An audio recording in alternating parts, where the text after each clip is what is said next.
Hello বন্ধুরা, কেমন আছে সবাই? আশা করি ভালো আছে, সুস্থ আছে। তো আজকে শ্রাবণ মাসের প্রথম দিন, তো সবাই তো কাঁচের চুড়ি পরছে। আমারও ইচ্ছা হচ্ছে, কারণ আগের বছর সবাই পরেছে কিন্তু আমি পরতে পারিনি, আমাকে সবাই পরতে মানা করেছিল আর কি। তো যাচ্ছি কাঁচের চুড়ি কিনতে তো দোকানে। তো তোমরা পুরো ভিডিওটা দেখতে থাকো, আর আমি আমার বরের হাতেই দিয়েই পরবো। তো ভিডিওটা তোমরা দেখতে থাকো।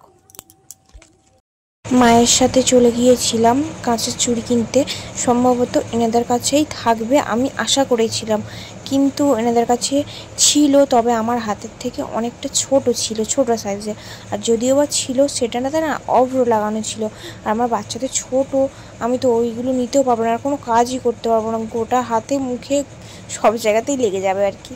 তো এই কারণে ওখান থেকে মানে নেওয়া হয়নি। আমি আবার ফের রাস্তার দোকান থেকে নিয়ে এসেছিলাম, ফের রেডি হয়ে সন্ধ্যার দিকে। তো ওখানে আবার আমি মাপ দিয়েও দেখছিলাম যে হয় কি না, কিন্তু অনেকটাই ছোট ছিল, কারণ আমার হাত না অনেক ছোট। আমি তো রোগা আছি, কিন্তু আমার হাতটা না প্রচুর মানে শক্ত। ওই যে মানে চুড়িটা পরার সময় মানে কি বলবো, আর পরা যায় না।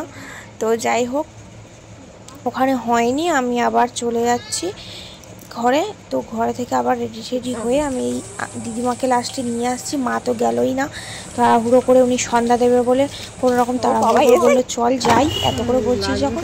তো আমি তো না নেল পলিশ পরি না, তো তাও মনে হলো যে ইচ্ছা হয়েছে, তবে আমি না একবার পরে আমি আবার ফের তুলে দিয়েছি। তো যাই হোক, ওখানে দেখছিল দিদিমা যে কালারটা ঠিক আছে কিনা, বলে হ্যাঁ কালারটা ভালো হয়েছে বলে তো নিলাম। তো এখন দেখা যাক পরবো কিনা। তো চুড়িটাও নিয়ে নিয়েছি আমি, একবার বললাম দেখে নাও কম আছে কি, ভাঙা টাঙা দিয়েছি নাকি একটু দেখে নাও বলে দিদিমা এখানে দেখলো, আমিও দেখলাম যে না সবই ঠিক আছে। দেখে নিয়ে তারপরে একটু ভালোভাবে দেখে নিলাম, নিয়ে তারপর আমার বাড়িতে চলে এলাম। তো এসে দেখো।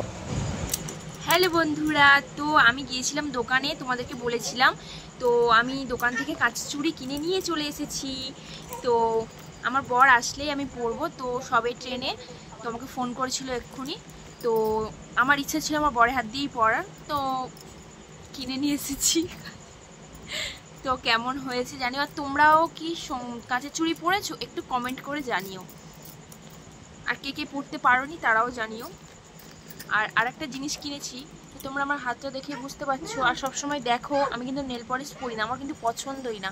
তো আজকে ইচ্ছা হলো কি যে আমি একটা নেল পলিশ কিনি, তো সবুজ কালারের কিনেছি। তো কোনোদিন আমি সত্যি কথা বলতে আমি নেল পলিশ অতটা পছন্দ করি না, পরিও না আর কিনিও না, বেকার বেকার এটা কিন্তু নষ্টই হয়ে যাবে, এই একবারই পরবো আমি। তো বন্ধুরা, তোমরা যারা যারা কাঁচের চুড়ি পরেছো আজকে, তো তারা কমেন্ট করো, আর ভিডিওটা তোমরা দেখতে থাকো। আমার বর পরিয়ে দেবে, সেই ভিডিওটাও আমি তোমাদের সামনে আনবো, তো তোমরা দেখতে থাকো। তার কিছুক্ষণ পরে আমার বড় চলে এসেছে, আর আমি এটার জন্য অনেক অপেক্ষা করেছিলাম, যেহেতু আগের বছর পড়তে পারিনি। আর বন্ধুরা, কে কে বাকি আছে এখনও পড়ে নাও। তো ভিডিওটা কেমন লাগলো বন্ধুরা একটু জানিও। আর আমার বর কিন্তু পড়াতেই পারছিল না, অনেকটা দেরি হয়েছে, কারণ আমার বর এমনি থেকে ওগুলো পড়ায়নি কাউকে কিছুক্ষণ। আর আমার হাতটা না প্রচুর শক্ত, ওই জন্য অনেক দেরি হচ্ছিলো। তো যাই হোক বন্ধুরা, ভিডিওটা কেমন লাগলো জানিও, লাইক কমেন্ট শেয়ার করে দিও।